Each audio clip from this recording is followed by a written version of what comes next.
Good evening, Council. May I have a mover and seconder to call the meeting to order?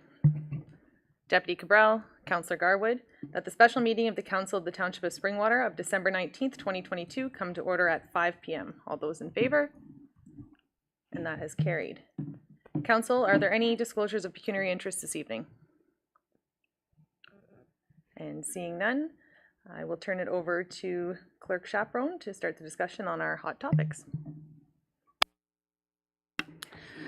Thank you. As previously advised to Council through orientation, staff had asked that Council provide any hot topics that you might have heard on the campaign trail to staff, and staff would provide responses to be dealt with at a future meeting of Council, which is this evening. So on the agenda, you'll see a chart which is split up amongst the various submissions provided by members of Council. So this evening, what we will be doing is going through each section, not one by one, but seeing if the member who made the submission or any other members have any comments or questions based on the responses by staff. But before we get into the chart, I will turn it over to CAO Schmidt to provide some additional information.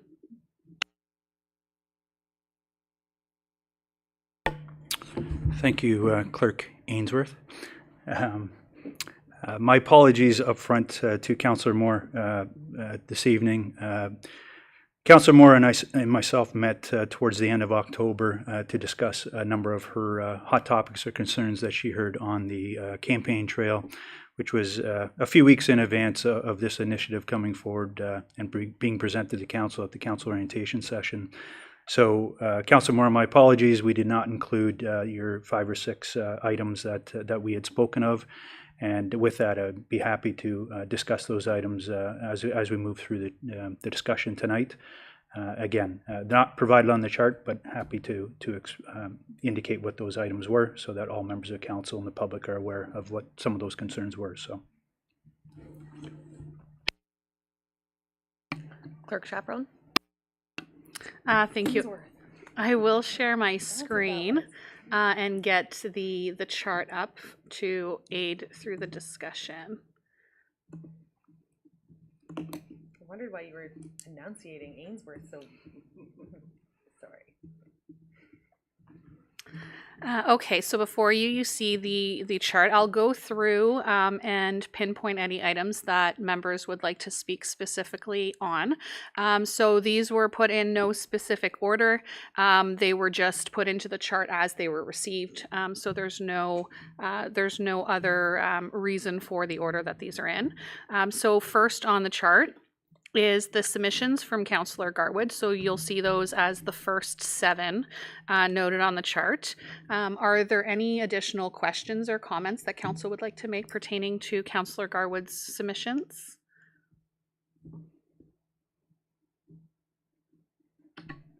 Deputy Cabral. Actually, through you, Mayor Coughlin,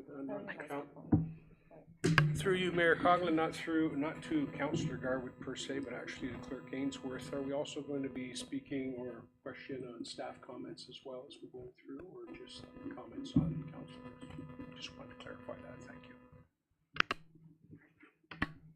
Clerk Ainsworth.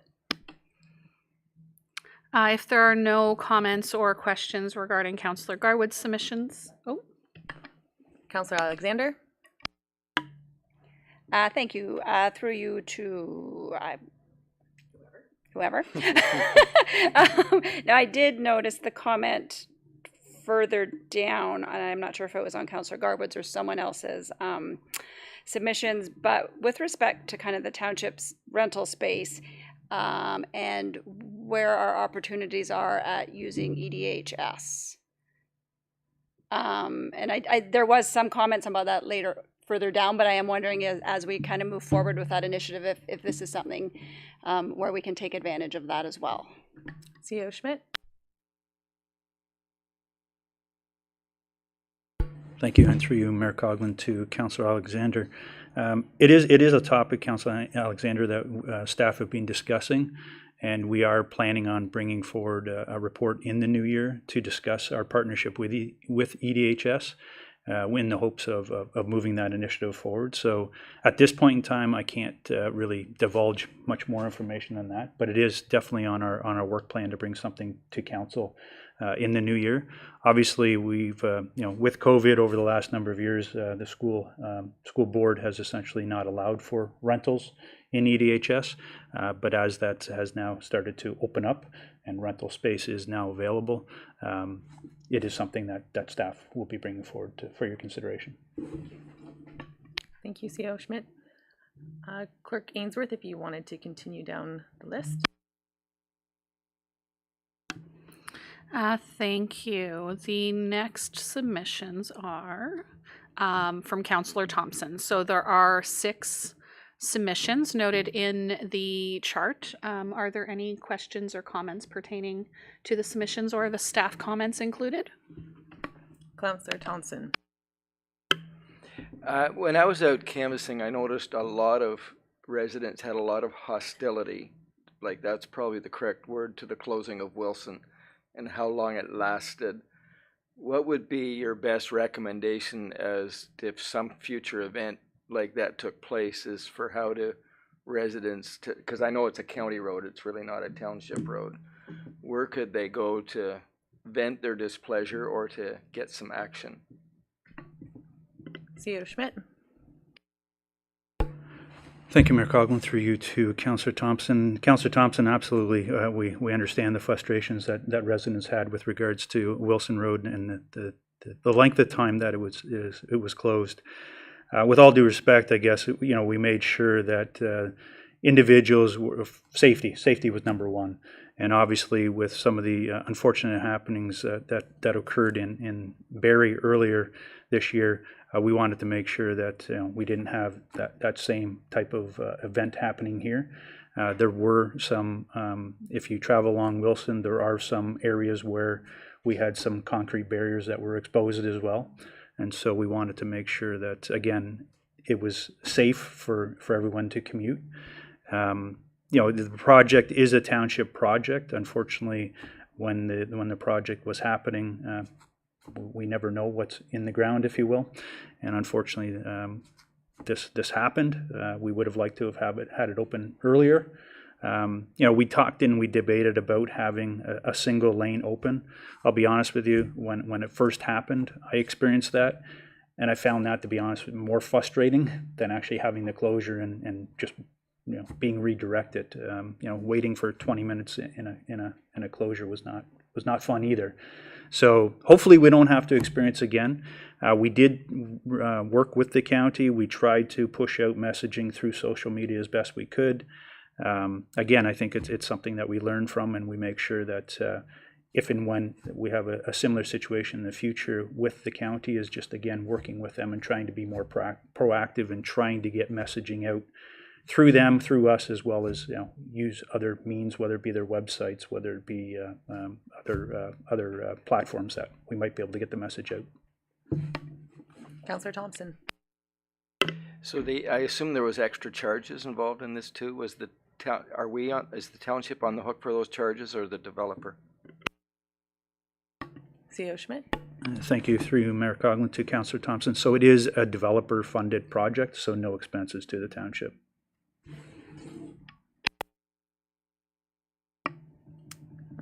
Clerk Ainsworth.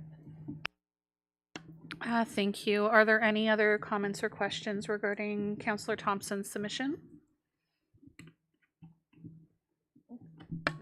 Deputy Mayor Cabral. Thank you, Mayor Coughlin. Just through to Councillor Thompson. Item number 4, orange trucks running through our neighborhoods to Edenvale Aerodrome. I'm just wondering if you had any insight as to who the orange trucks actually belong to. Are they municipal trucks outside of Springwater, or Aerodrome trucks? These are the trucks that are carrying the soil from the subway in Toronto to the airport. And as I was out canvassing, I noticed like there was several routes. They would come up through Minising, they would come up Bayfield Street and cut across, they would come up 400 and cut across Horseshoe Valley. Now that Wilson's open, they're coming up there as well. And certainly the residents in Minising had a lot to say about those trucks coming through their residential neighborhoods, as well as Horseshoe Valley. It was a real cause for concern, and And there's a lot of, I mean, there's a lot of, like in a 10-minute period of time, I would see 5 or 6 trucks easily. Follow on? Thank you, Councillor Thompson. I guess my next question would be with respect to heavy truck routes for our own subdivisions and developments that are going on. We can kind of dictate to them what routes are most appropriate for them to use to for their trucking purposes. Is there a possibility in future, if this is the type of thing that's going on and the trucks are traveling through Springwater, that we might be able to reach out to these other developers, even though they're outside of our area, and see about truck routes for them as well, so that they're following one route rather than, as Councillor Thompson's indicated, sounds like 2 or 3 or kind of whatever variety they felt like that day. Just wondering if that's something we could look into. CEO Schmidt? Thank you, Mayor Coughlin, through you to Deputy Mayor Cabral. Definitely something that we could take a look at, Deputy Mayor Cabral. Understanding that the routes that were being used, for the most part, George Johnson, I believe, as well as Wilson being county roads. So again, maybe we can partner, the Deputy Mayor, myself, and the Mayor, and speak to our representatives at the county to try to assist with this as well. Definitely, I think this is something that has come up previously, if I recall. So it is something that I can have a discussion with GM Ramdeo to see whether or not there's an opportunity for us to put in place different haul routes, if you will, or trucking routes. I think that this conversation came up back a while ago as well with regards to our developments. We do try to make sure that any developments locally, we're aware of their haul routes and we approve of their haul routes. I know for a fact that the Midhurst Valley group, Geranium specifically, we had some discussions with them about hauling off-site, and actually we delayed, and they agreed to delaying some of their hauling when it first came about, just to make sure that we tried to get out in front of it and in the community. Again, never an easy thing, but we have, for them specifically, I know we've had some discussions with them too about making sure people are abiding by the routes and abiding by the speed limit as well. So, Thank you. And Clerk Ainsworth? Thank you. If there's no additional comments regarding Councillor Thompson's submissions, I'll move on. The next would be Deputy Mayor Cabral's submissions. Are there any comments or questions regarding his submission or staff's comments?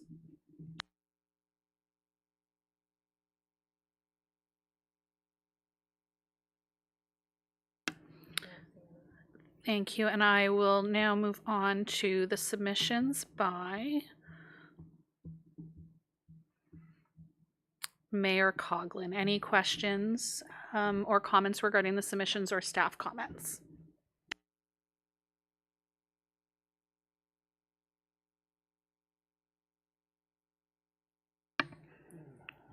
Deputy Mayor Cabral? Thank you, Mayor Coughlin. I just was kind of hoping maybe we could elaborate a little bit more on the permitting fees. I know we're running into difficulties with new legislation coming down the pipe where municipalities are going to be penalized, but the NVCA isn't. And I'm just wondering if there's going to be any opportunity to reach out to them, or is there any mechanism that we might have in place here that would allow us to issue permits outside of receiving their approvals? I know that's a tough one for CAO Schmidt to answer, and I don't know if anybody else is online, but maybe it's something that could be taken back along with the recommendations and notations you've made, CAO Schmidt. And CEO Schmidt, maybe to elaborate on our last agenda with the BMR or BMRO Pro, there were no comment from NVCA at that time, and we did continue to move forward. Is that correct? through you, Mayor Coughlin, to yourself and to the Deputy Mayor Cabral. Yeah, that specific application or that specific file, we were able to move forward. We are still waiting on comments though from the MVCA, but we were able to move that file forward. To the Deputy Mayor's comments about allowing for other organizations, maybe, if you will, to allow for permitting. It is something that I believe Director Spagno, I'm not sure if Director Spagno's on the call. I believe Director Spagno mentioned that maybe in the last, in the Bill 23 report that he brought forward, is that there might be an opportunity whereby other experts, if you will, in that area might be able to be hired by the township or municipalities to assist in trying to move these types of applications forward. Again, I think it is still something that still we're trying to unpack, if you will. And so once we get a better understanding of kind of what those impacts are, we'll definitely be in front of council to provide some different options for you. And I'm just kind of keeping notes of the higher, or the ones that seem to come up across that. So in speaking of permitting specifically, but would this be more of the MOU that would then be coming forward to us? We'll have the NVCA and the SSEA during our budget time, and understanding that they're still not, in my opinion, cooperating with us or our residents as timely as we would appreciate them to. I don't know if, again, we tried it through budget once, but is this a specific resolution of council, or how can we as councillors help our residents and our stakeholders through this? Thank you, Mayor Coughlin. Through you to the rest of council. With the MOU, we've had some of those discussions, and we kind of parked those discussions until some of the activity around the conservation authorities was obviously ongoing. And now with Bill 23, again, trying to understand how Bill 23 potentially impacts the long-term sustainability, maybe, if I could say it that way, of the MVCA and conservation authorities. So until we get a better, again, my apologies for not being very succinct here. I'll be honest with you, I'm not sure what the impact of Bill 23 is going to be on that whole exercise. NVCA, or not NVCAs, but conservation authorities were required to go through, developing all their inventories, developing their what I would call priority 1 projects, if you will, and priority 2 and priority 3. I know that's not the right word, but that's essentially, I hope you understand what I'm getting at. So priority 1 being ones that are essentially mandated by the province and we really have no say. Priority 2 would be more ones that the township might be interested in partnering with the conservation authorities on and entering into an MOU and a cost sharing agreement. And then priority 3 is kind of more the conservation authorities stating or indicating what services or programs that they think that we could benefit from, but ultimately council would have the ultimate say as to whether or not we would move forward with those priorities or those programs and services. That whole exercise, I think, is somewhat up in the air now because of Bill 23. So again, once we get further information, we understand some of these impacts, we'll be back in front of council to have that discussion. As it relates to the MOU specifically, we essentially had the discussion and we said the MOU as is will continue until such time that we've had an opportunity to understand these Bill 23 impacts. Thank you, Council. Is there any other comments or questions on any of these? Councillor Cabral? Sorry, Deputy Mayor Cabral. No worries. Thank you, Mayor Coughlin. Through to C.O. Schmidt, just maybe another point of consideration moving forward on that particular issue with the permits. Seeing as we're going to be taking on a larger role with respect to developments and permit issues, because apparently the county's not going to be doing it anymore. I'm wondering if there might be opportunity. Obviously, the NVCA has certain criteria that has to be put into place, and that's one of the reasons why they charge for their permits. I'm wondering if there might be opportunity down the road to maybe as you say, almost partner with them so that we might be able to undertake some of the more minor investigations on areas that we're already familiar with and allow those permits to go forward in a more timely fashion. I don't know if that's something we can do or not, but maybe something we could explore down the road with the NVCA. Thank you. Thank you, Deputy Cabral. And I think other municipalities too have been talking about the ability to hire a third-party consultant, an environmental consultant, and not who would then be directly answering to staff and council so that they can be held accountable. or more accountable. But definitely, as we find out what Bill 23 is going to unfold and what this next NBCA board is going to be suggesting, definitely looking into separate options like that. I do want to, Council Ken, communication amongst the township definitely was probably the number one that I heard at the doors. People being surprised, they, relied on either the newspaper or they relied directly on their social media. And I think we do a pretty good job of putting out into most avenues. I do know that our print media doesn't reach our entire municipality. We've talked about that before at this table. But everything, almost every door was, well, I didn't know that was happening. I didn't know that was available. And there seems to be this notion that we need to walk around with the silver spoon and literally feed residents. And I don't know how we can better reach our residents and most effectively. I think that the ping, which I believe is the one that Tiny Township uses, and it's an app on their phone that they invested in.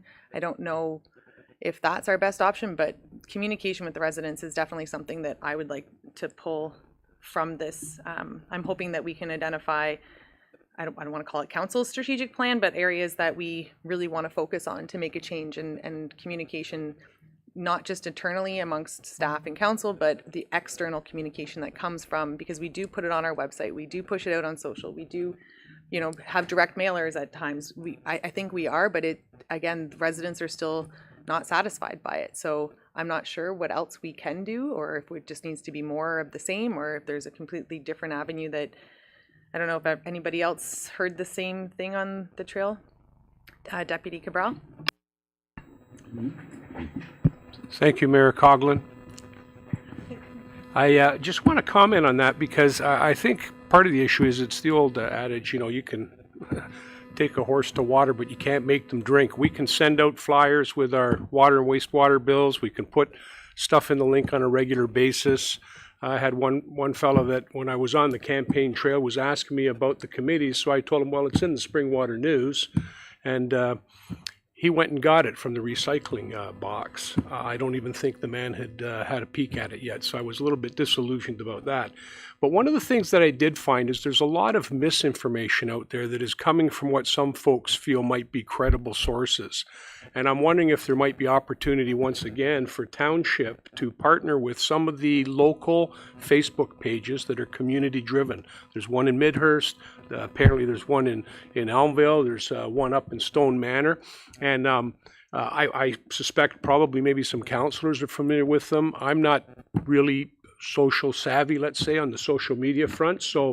But I know that they're out there, and I know that some of the information that is put out there happens to be second, third, fourth hand, and sometimes it's quite inaccurate. But because they're getting it from that type of a source, they feel that it's current and it is accurate. So maybe there is a chance for us to have a direct link so that when we post, that stuff can kind of pop up on there. Or if someone's posting a question, maybe there's a way, if it has something to do with Township, maybe their moderator could actually reach out to Township.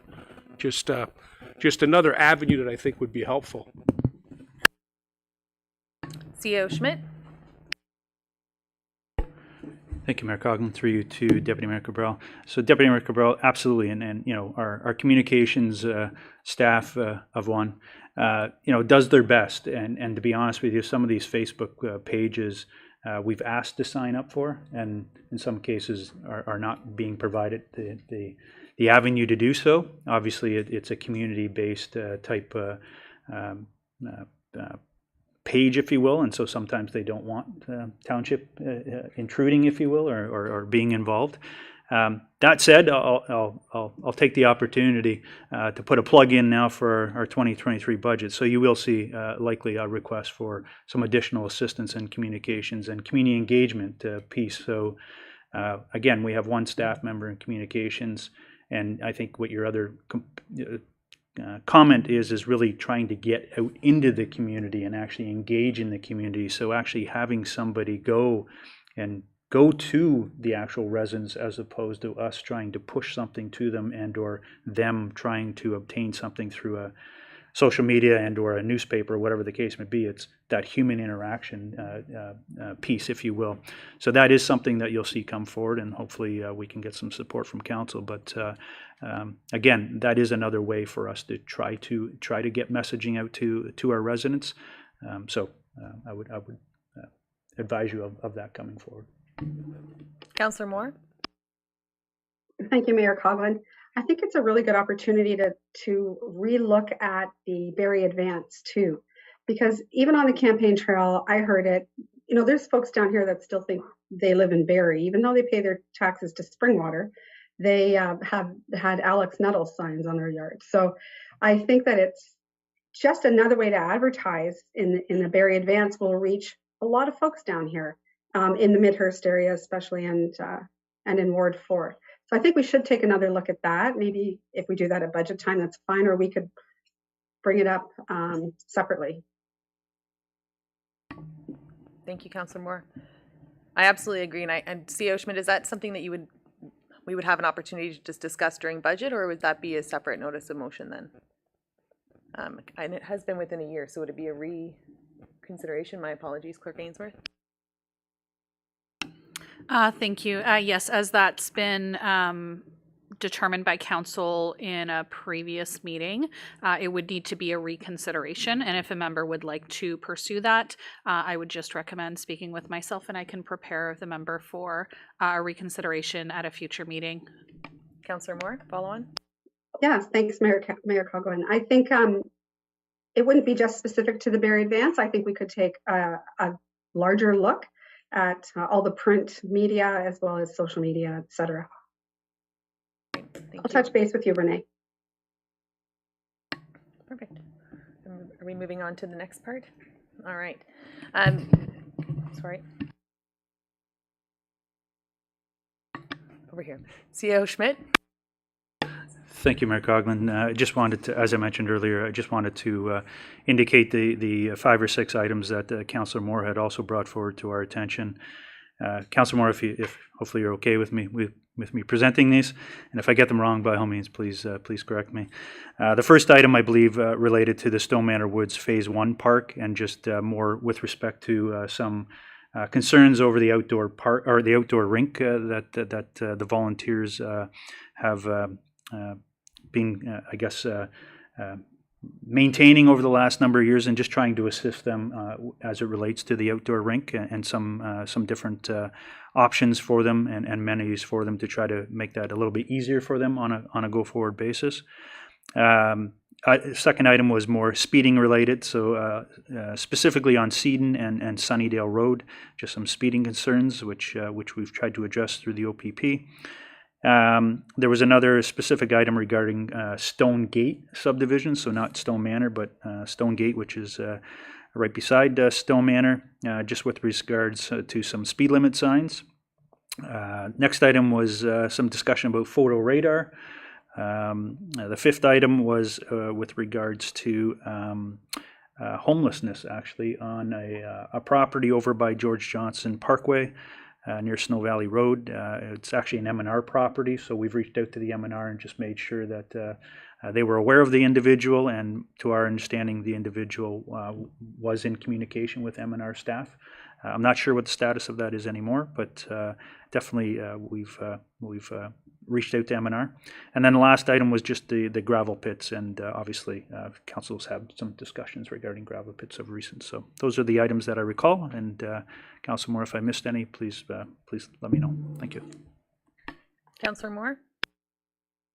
Thank you. I could just add a couple of things. The speed limit signs in Stone Gate, that community will be bringing a petition forward late Q1. So we'll see that. They've got some ideas and have written a very detailed submission for council. So that's coming forward. And the Stone Manor Park, if any of you have been in Stone Manor, it's a very, very large, densely populated subdivision. I would say close to the size of Elmville. I'm not even sure, but it is. There's 700 houses. So if you average 3 to 4 people per house, then you're looking at 2,800 roughly, or 3,000 people. They have one outdoor rink. And on average, they tell me there's 100 to 150 people using their rink at a time, which is fabulous. And they have a dedicated group of volunteers. And you will see me bring forward a request for assistance and funding for an outdoor, like a shed, to house their hoses and their shovels. And like I say, it's a fabulous volunteer group. But considering the size of the subdivision and the use of the rink, I think that it behooves us to try to be as supportive as we can, given the size of what they're working with and their population. So that's hopefully I'm going to bring that forward in budget time too. That's it. Thank you, Councillor Moore. And on that, I'm maybe through to CO Schmidt or Councillor Garwood, I do believe that EDHS does, through their shop program, they build sheds at the high school and then they sell them within the community. So that might be an awesome opportunity for us to partner with the high school to support their initiatives and then in turn support the community back again. So I don't know if we can maybe reach out to EDHS to see if they will be doing that this semester and maybe order 1 or 14 sheds, because it seems as soon as one ice rink gets one, maybe we can make sure everybody has something equivalent. So thank you for that. Thank you. And then so further to that, so I had the haul route, NVCA, external communication, and I wanted to circle back to high-speed internet.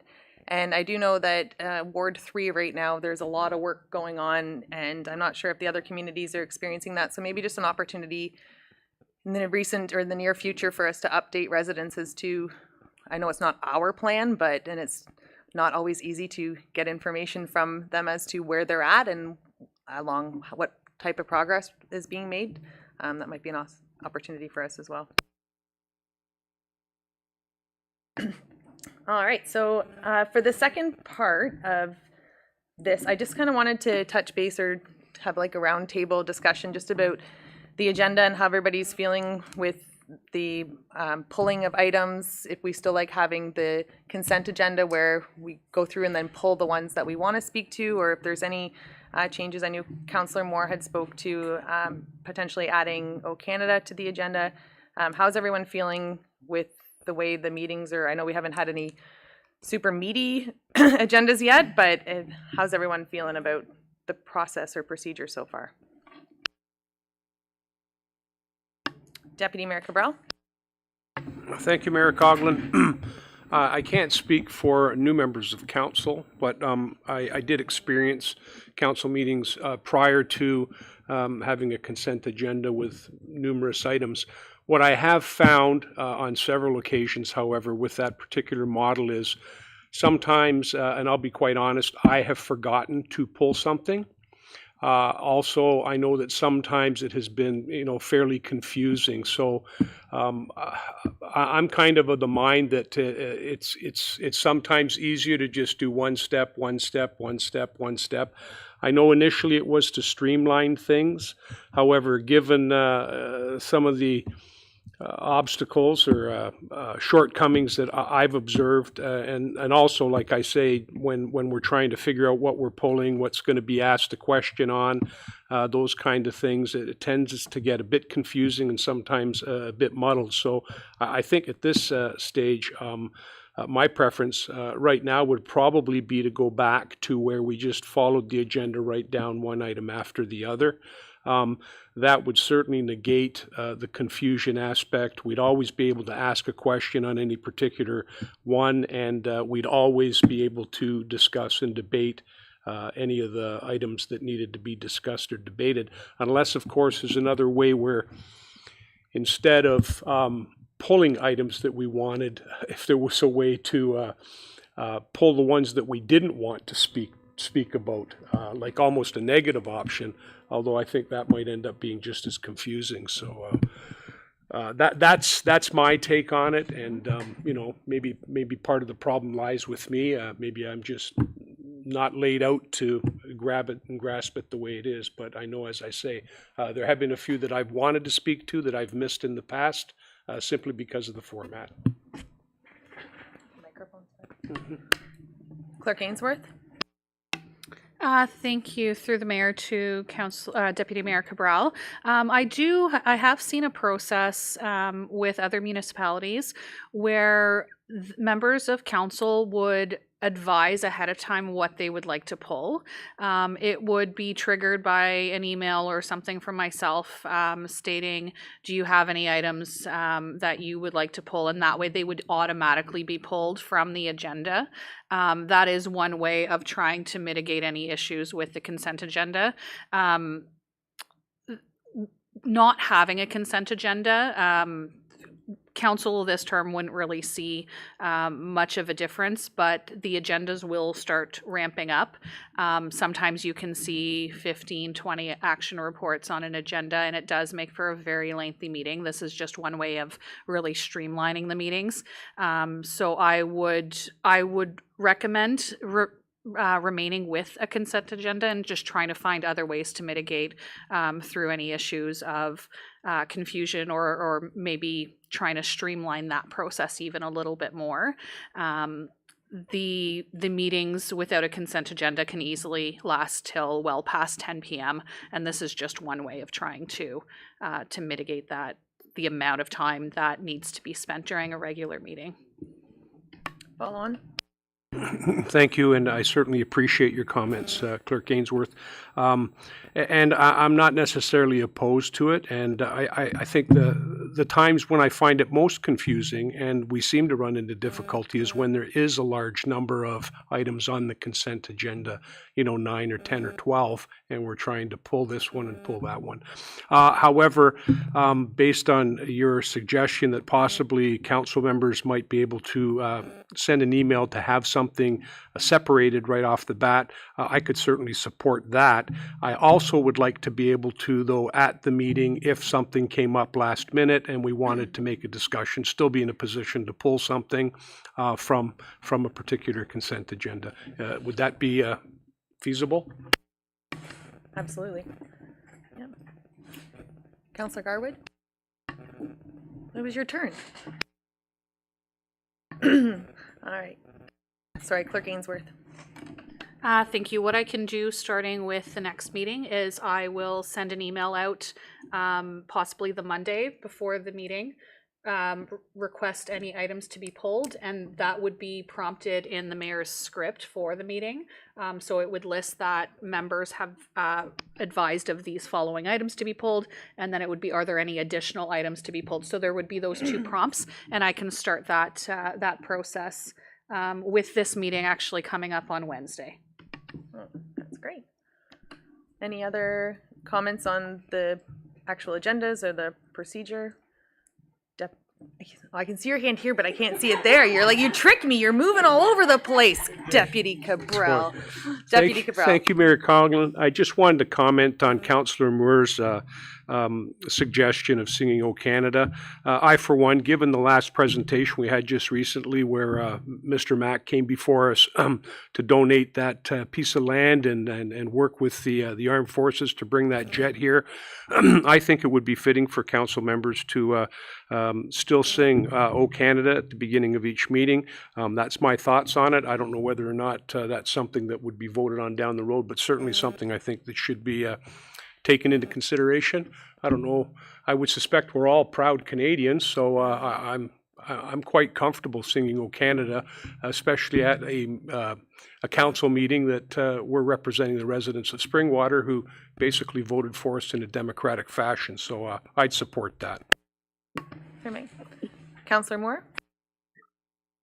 Thank you, Mayor Coughlin. I didn't realize it was optional. When we first started on council last term, we all sang "O Canada," and then COVID came and we went away because we were meeting virtually. So I just thought it was part of the normal process. I didn't realize that it was something to even consider. Yeah, no, and it is. There are municipalities that do, there's some that don't, and there's some that do for regular meetings of council, but not for planning meetings or not for special meetings. So it's completely to the discretion of, I believe, us, or unilaterally us as a group.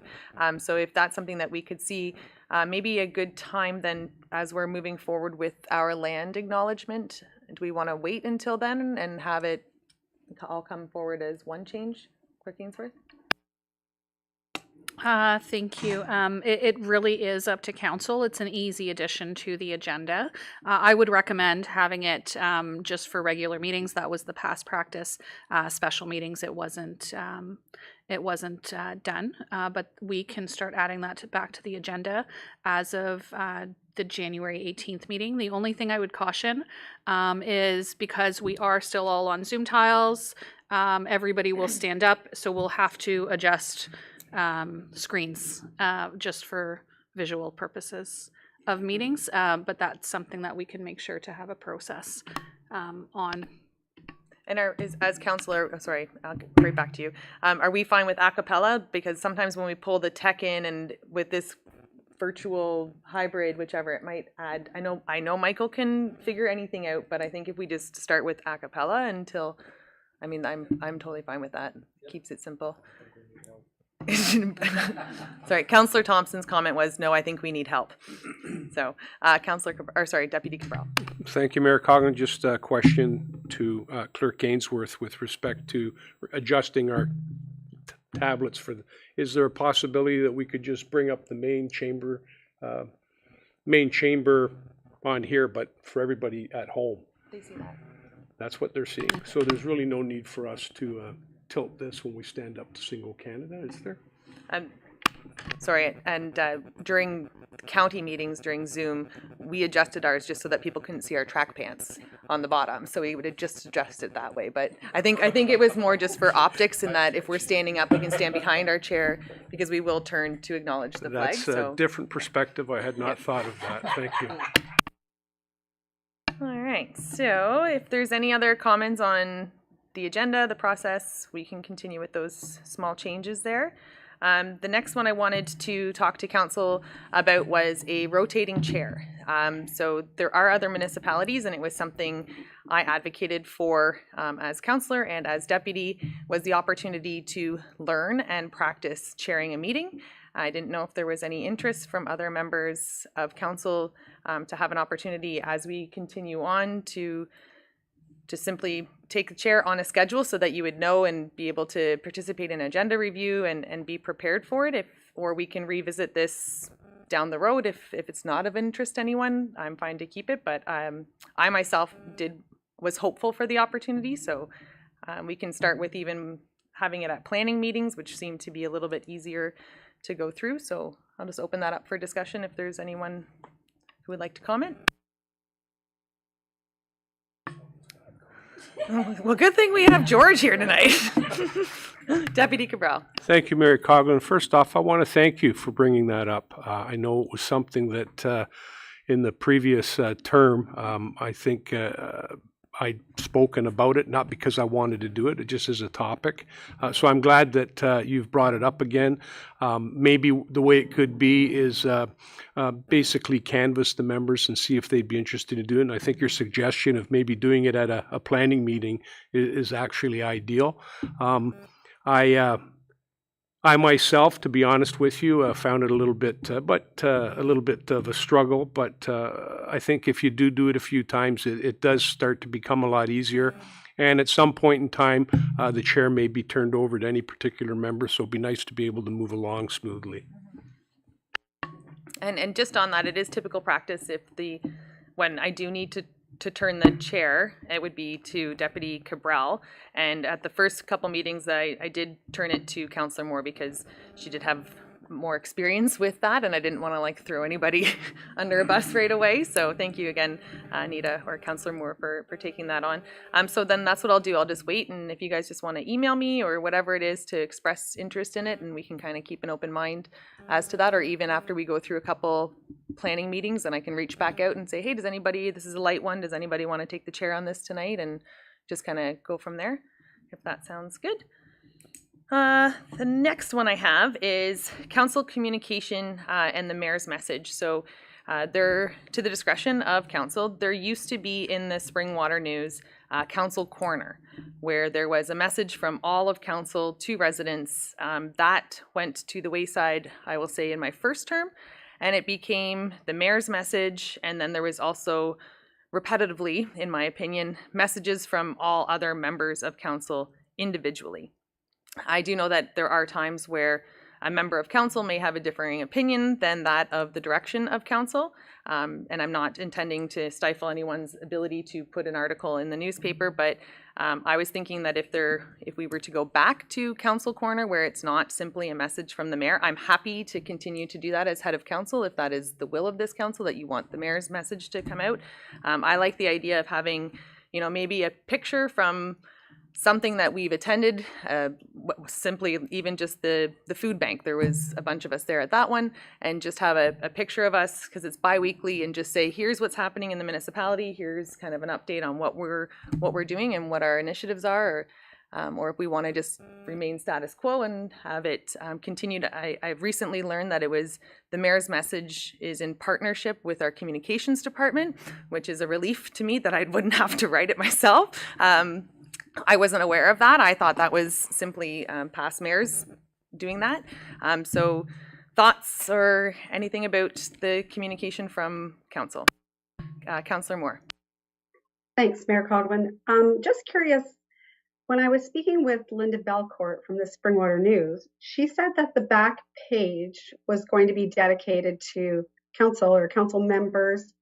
And I thought she alluded that council members could add something there. Do you know anything about that? Or does anybody? That's the first time I'm hearing of that. Hmm. Anybody else? Well, No. maybe we should reach out to Miss Belcourt and Yeah. establish her. Maybe I misunderstood too. intentions. Maybe it was a one-off. Mm-hmm. Could have been. Oh, there was that opportunity. I think that was There was an opportunity provided to us as a thank you after the election where all candidates No, had. not that. Okay. No, this was on the back page of the news. She did put our pictures there in one edition, and then I thought she had also said that would be where she would put council-related business. Okay. And I'm not Yeah, sure sorry. either, as I didn't myself put in. I'm wondering if that was paid for by individual councillors or if that was free, because if the mayor message is free but we have to pay for the council corner, there might be some strategy into communicating. So Yeah. what I'll do then is with CAO Schmidt, if we can reach back out to the Springwater News to find out specifically what is going to be available to individual members of council, because I myself never took that avenue. I'm hopeful, and like I said, I'm totally fine with putting the mayor's message out there if that's what you like. I really like the team approach. I like the idea of, communications coming out, and if there's something that's happening in a ward or something that's, we're moving forward with, we can communicate that in that one space, but totally up to you guys. Councillor Alexander? Thank you, Mayor Coughlin. So I like the idea of the council corner, as you stated, especially if it's something that, well, whether we're actually paying for it or not. Because I think it's very important. What I didn't like was certain updates from the mayor, per se, was sometimes they were opinionated, and I don't think it should be an opinion piece. If it's coming from council as a whole, I think it needs just to be a factual statement. If I want to write an opinion piece, then that's something I think between me and the newspaper that I have to do separately, because you don't want infighting going on something that's supposed to be a singular council page, in my opinion. And the other thing, if we were going to do this, we may want to look at bringing it, again, I don't know the cost, but as Councillor Moore brought up, your residents in kind of that South Midhurst area aren't reading the Springwater News, they're probably reading the Barrie Advance or whatever it is, so potentially it should be in there as well if that's what those residents are reading. And thank you for that. And I think too, I'm picturing it as something like a PDF so that we can each individually share it through social. We can make sure that it gets out on the municipal, but it's something that we can share with our residents in any way that we can. And I think that if it's only creating one template, I don't think it's any additional work on staff if they were already assisting with the previous mayor's comments. Councillor Garwood? Thank you, Mayor Coughlin. And I think this speaks right to the topic of unity, right? We heard that on the campaign trail, right? That was part of the discussion we talked about tonight. I know I'm not the only one that heard that while I was connecting with residents. So I like the idea of the council corner. I think it does just that. It presents a united front, which I believe we are, and shows the community that we can work together, attend local events, and put factual items forward that are not opinionated. So I completely agree. And before I come to Deputy Cabral, CEO Schmidt.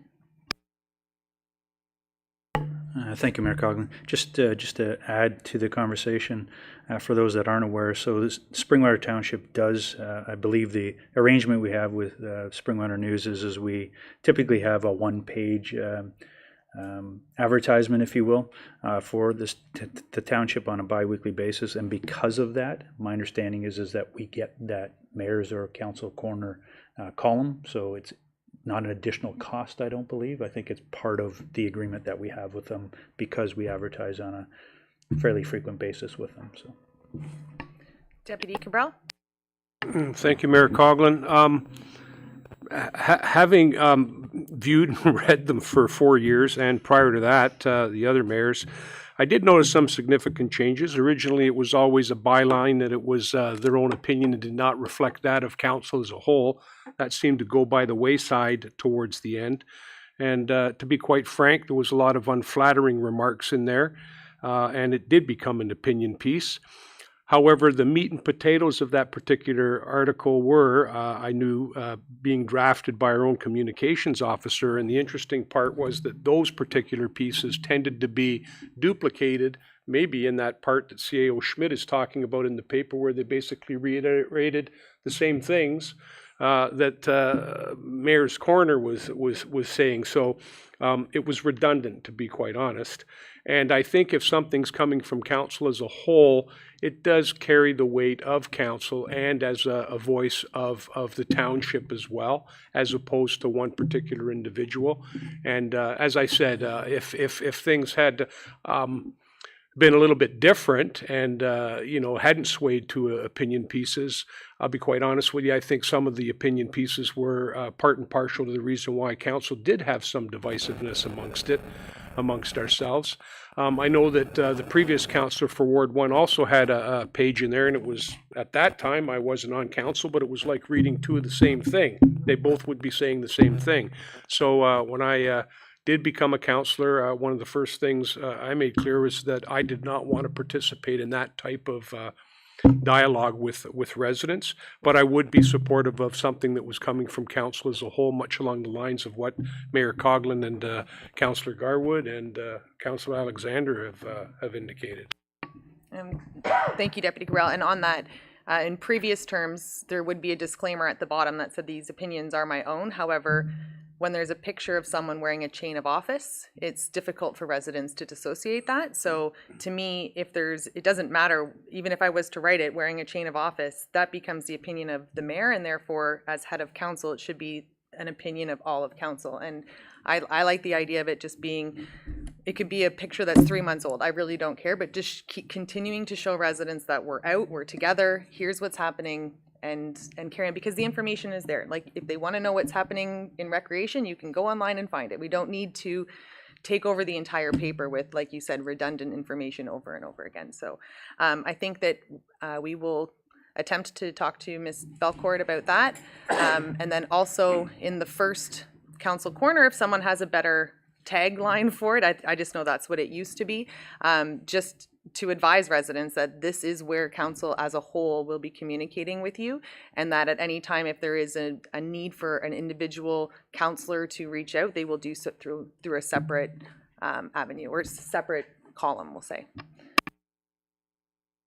And on the last one on that, so in order to get those pictures, we need to be out in the community, and as this is sometimes new for me, I was, at the beginning of this term, reaching out to the local wards to invite.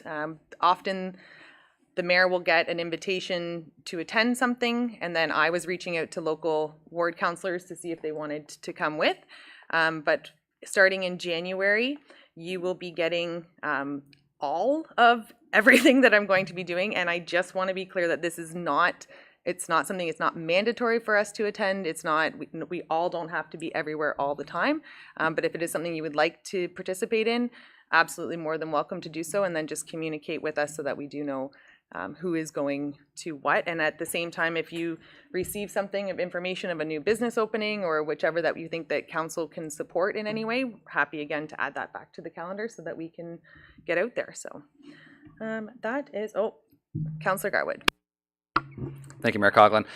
If I'm just going to make a suggestion quickly, maybe something along the lines of what we did during the holiday season was creating a shared document of sorts of different events that are being hosted, and we can indicate who's going to be where. So to save communication on your front or the clerk's department or Shelley, whoever it may be, maybe that could be a process that we implement moving forward. So you add the event and then let folks know what's happening, and whoever can attend can indicate that on that document. I think that's beneficial during a time like this where there is something happening 3 times a day throughout that. But what I'm visioning is simply it would just become a calendar invite from Shelley out to members of council with a little bit of information of what's happening, and then any interest or communication can continue from that point. So that will be happening upon the beginning of January when we get back to it. So are there any other comments from members of council as to how things are working so far, how you're feeling about if there needs to be any further discussion? This was pretty much, I was hoping for more of a round table, easy, this is easy, this isn't easy. I don't know, even with at the end of the last meeting when it, reading things like we're going to reconvene at 6:30 this time, you're like, but no, I have another meeting in between. So if at any point there are any questions at all, these are our meetings. We can change it as we see fit. We can continue to stick with it and get really, really good at it, or continue to change it until it does work for us. But yeah, does anybody have anything else to add? Deputy Cabral. Thank you, Mayor Coughlin. And this is just kind of like a little thing about the meetings themselves. I don't know about other members of council, but when I first was on council the first time around, I found it strange to have to sit there like I was back in school with my hand up in the air. And I'm wondering if there might be a chance for some type of mechanism by which maybe we could push a button and a light can light up over here in front of the mayor that lets her know that we'd like to speak or that we'd like to make a comment. I just really, that's my thoughts on it. I don't know how CAO Schmidt feels about it, but he's, been here a lot longer, so his hand's probably been up in the air a lot more too. But I just think there must be some other way that we could do that. Just push a button instead of sitting there with our hand up in the air. That's something that we might be able to consider. That's my thoughts. Maybe once I learn how to watch all these screens and not miss people, but no, I think often even with the lights coming on, but because we can only have 2 on at a time, that's not going to work. So I don't know. I haven't seen it. Councillor Alexander? Mayor Coughlin, just a suggestion in that we are all on Zoom regardless, and I'm assuming Zoom has the same as Teams where you can raise your hand and it just pops up in your box. It does. That's it. So then you're not looking in 4 different places to see if people need to speak. That may work. Councillor Thompson. And actually, you know what? That's actually good because Councillor Moore, can you put your hand up and see if you flip up to the top of the screen? No, the other hand, the virtual hand. The Zoom hand. Or anybody. Because when Councillor... Yes. Oh, that's actually really, really cool because it moves you to the top of my screen so then I know that you... Wow, good job, Councillor Alexander. So we can try that and see if that helps too? Okay, good. It is cheaper and there's less things for me to have to stare at. All right, anything else? No. CAO Schmidt, anything else? No. Councillor Garwood? I know at one point earlier on there was discussion around additional screens along the counter here, so we could also be looking there and have the agenda open or something along those lines. Is that something that is still potentially in the works? Because if so, I'm not speaking for everybody, but I would very much like to see that happen. Clerk Ainsworth? Thank you. Yes, I had asked IT to hold off a bit. I wanted everybody to see how they liked this setup first. But we are working on getting screens. I was just going to check in with everybody after the holidays to see how you were feeling. But if that's the consensus, if somebody would like to see the screen still go up, then we had already been working on that. IT was just trying to figure out one item, which I can't remember what it was, but I'm pretty sure he can get that figured out in no time. Deputy Cabral? Thank you, Mayor Coughlin, and I know that there was discussion about that as well. My only concern would be a bank of right here, which is going to block view for anybody who does come to Chambers. So I'm okay with it, provided that maybe there's a couple of large monitors maybe down in front here that we can see, but don't necessarily block the view of the folks who might be in the chamber. That's my only Clerk thought. Ainsworth? Thank you. And yes, that was the concern with this one. It's much too large, the one that we have in front here. So we were talking about sizing and ones that could be tilted so that it wouldn't interfere with the visioning through. Deputy Cabral? Just a thought. What about something along the lines of a heads-up display where the monitor's actually flat, but there's a piece of plexiglass that will be able to see it, but kind of like the teleprompter That idea. sounds that those expensive. guys. No, it's a sheet of plastic. I don't know how expensive it might be, but then they could be face down with the sheet up on it. We'd be able to see it, but wouldn't necessarily interfere with folks viewing. Anyway, just something else to think about. I know that as county councilors, we just returned our iPads to the county. So I know that they have 32 iPads that are just that maybe their IT department might be able to lend us. Because they're essentially just the screens. They have the little keyboard on them too. All right. Seeing anything else before I finalize this? No? All right. So may I have a mover and seconder for the confirmation bylaw? Councillor Garwood, Councillor Alexander. Oh. Deputy Cabral? Sorry, Mayor Coughlin. I just was wondering if there was anything from staff's perspective. I know that they did prepare a fairly large package with respect to the different activities and developments that had gone on in the various wards. I don't know if there's anything to add to that before we adjourn the meeting, or if anybody on council would like to speak to those. Sorry, specific to? The list that was included by staff about some of the developments that had already gone place, or is that on a different agenda? Talked about initiatives that had taken place in Elmvale, initiatives that had taken place in Midhurst. I just don't want to let that slide and then somebody later on think, oh, I meant to ask about that. CO Or if Schmidt? there's anything else Sheo Schmidt wants to add. Thank you, Mayor Coughlin. Through you, Deputy Mayor Cabral. I believe Deputy Mayor Cabral, it was maybe in response to one of the questions that maybe yourself or one of the other members of council posed tonight on the hot topics, and it was, I think, around the lens of, how do I put this? Ensuring that we're balancing out amenities, if you will, and projects across the community as opposed to just in Midhurst. And so one of the things that staff were able to do is actually come up with it was specific to Elmville, some of the initiatives that have happened over the last little while, specific to Elmville, to ensure that our residents in Elmville didn't feel that they were being left out, if you will. So that was kind of the intent of that initiative. It was actually in partnership with we had some discussions with the Springwater News, but during the course of the election, it was decided not to run that piece. That was where that came from, is just to, again, explain to residents that, again, there is a balanced effort here to ensure that not all things are happening just in Midhurst, if you will. One other thing while I have the mic, if I will, Mayor Coughlin, I would just like to say happy holidays to everyone, to all members of council and our residents and all your loved ones. So enjoy the holidays. Hopefully you have some downtime and get recharged for a brand new 2023. So thank you. Thank you. Councillor Garwood? Thank you, Mayor Coughlin, through yourself to CAO Schmidt.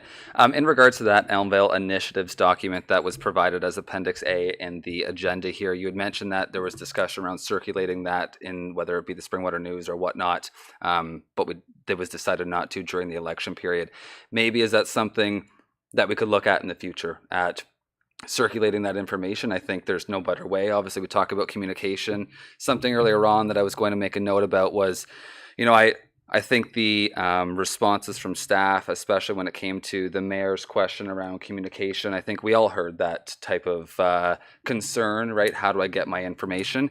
While the response, I think, was accurate in the sense that all of the different areas and outlets and resources that the township communicates in was mentioned there, I don't just want it to exist in this document and be forgotten about. So I think the important thing to do is, if we have this document, if staff has spent staff time, resources building this, I think we should highlight those. Same with if there's a similar document for Midhurst, if there's a similar document for Anton Mills, I think we should highlight those aspects in the communication. I think Deputy Mayor Cabral mentioned it earlier on around regurgitating the same information, right? If we're paying for the space should be utilized effectively and accurately. So why not utilize that space to highlight these initiatives? So maybe that's a rotating piece that we can put in the link or something like that. I know residents in Ward 1 are actively asking what the township's doing for them, and I think this is the perfect way to enhance